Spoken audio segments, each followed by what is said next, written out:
Once again, the message of Easter hope and resurrection life breaks into a world that is full of sorrow, conflict, and pain. How can we possibly make sense of this central event, the one that everything else in the Christian faith hangs on, when all the evidence seems to point away from it?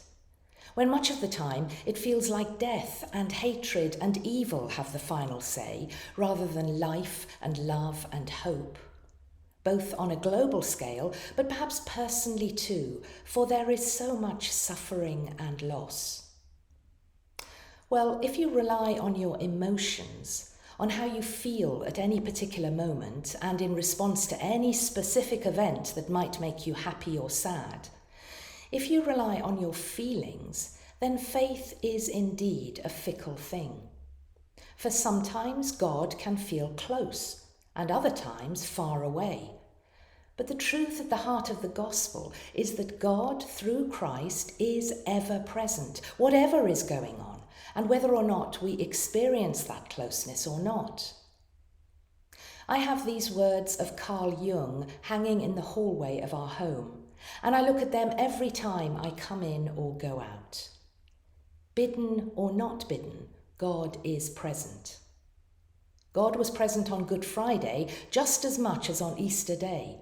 The important thing is not to confuse our experiences and emotions, whether we feel the nearness of God or not, with the reality of Easter resurrection. There's no denying that embracing this requires a leap of faith.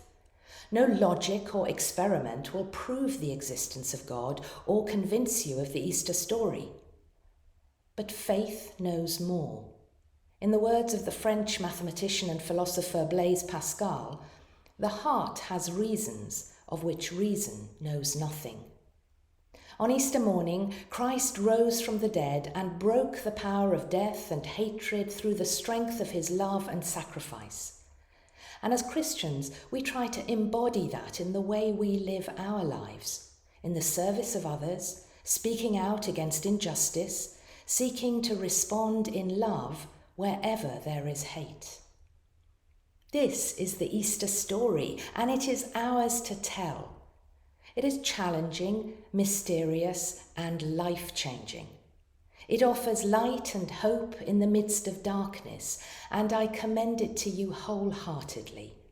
For Christ is risen. He is risen indeed. Alleluia. I wish you a joyful and a blessed Easter.